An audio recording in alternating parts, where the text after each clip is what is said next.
नमस्कार सगळ्यांना। तर आज श्रीच्या पप्पांनी मटण आणलंय, तर चला त्याला मी मसाला, लिंबू, धना जिरा पावडर असं लावून ठेवणार आहे थोडा वेळ। हा बघा आपला मालवणी मसाला, थोडंसं धना जिरा पावडर आणि लिंबाचा रस आणि चवीप्रमाणे मीठ टाकायचं आणि हे सगळं मिक्स करून थोडा वेळ ठेवून देणार आहे मी। हे बघा असं सगळं मिक्स करून थोडा वेळ ठेवून देते, तोपर्यंत वाटणाची तयारी करूया। हे बघा वाटणासाठी सुकं खोबरं, कोथिंबीर, कांदा, टोमॅटो, लसूण आणि आलं घेतलंय। हे सगळं मी आता छानपैकी भाजून घेते। चला हे बघा आपलं वाटण भाजून झालंय, आता मी मिक्सरला लावून घेते ते। तोपर्यंत आपण कुकरामध्ये मटण फोडणीला घालून घेऊया। हे बघा फोडणीसाठी कांदा आणि 2 तमालपत्राची पानं घेतलेत। चला तर फोडणी करूया। कांदा, थोडा मसाला टाकूया। हे जे मटण आहे ते कुकरामध्ये 2 शिट्ट्या काढून घेऊया ह्याच्या।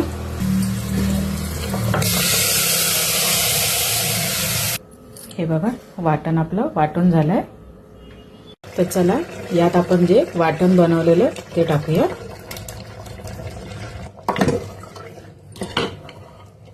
आणि थोडे काजू टाकते।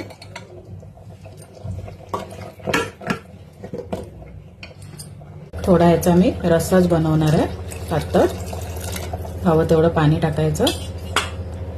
हे बघा मंडळी आपलं मटण तयार झालंय, छान कलर आलाय। आणि हे अंड जे टाकलंय उकडत ते माझ्यासाठी, कारण मी फोडी नाही खात मटणाच्या म्हणून। हे बघा मटणाची ग्रेव्ही, चपात्या आणि कांदा आणि लिंबू। श्रीसाठी ताट तयार केलाय।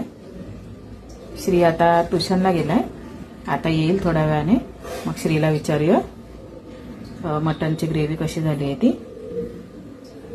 चला श्री ट्युशनवरून आलाय आता, तर त्याला विचारूया चटणी कशी झाली आहे मटणाची।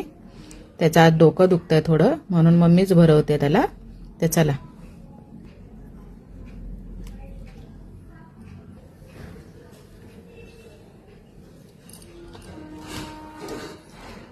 कशी झाली आहे?